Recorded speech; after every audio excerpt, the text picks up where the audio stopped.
من لي بفجر فما أحلم حياه، يقضع الليل أولاه وأخراه. من لي بنور من الآثم ينقذنا إذا أحباتنا في غيهب تاهوا. يا أيها الفجر كم لي فيك من آمل، أرى برؤياته مض أضعناه. بالله يا شيخنا ما بال أماتنا، قد ضيعت مجدنا حتى نسيناه. بالله يا آبتي ما بال مسجدنا، قف وما هكذا يوما عهدناه. أين المصلون ماذا حل في بلدي، وأين قدواتنا حقا فقدناه.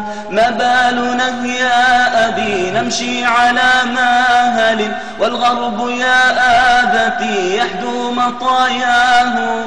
صغيرنا يا أبي يلهو بدنياته، وشيخنا يا أبي غرته دنياه. نشكو إلى الله جهلا من أحباتنا، نشكو إلى الله منهم ما لقيناه.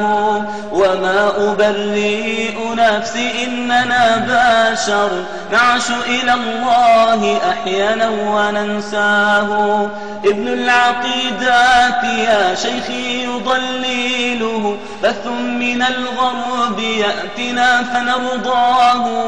ابن العقيدات ثوب عز صاحبه، وليس ينفعنا مهما اغتديناه.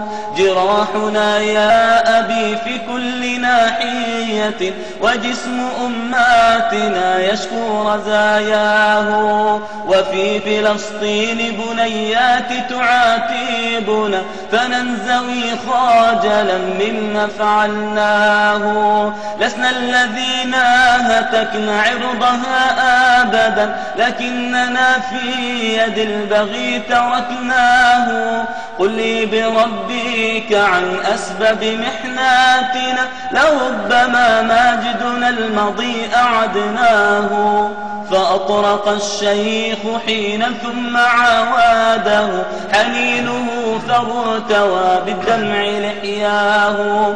وقال قولات حاق لا نظير لها، الله ضيعنا لما أضعناه.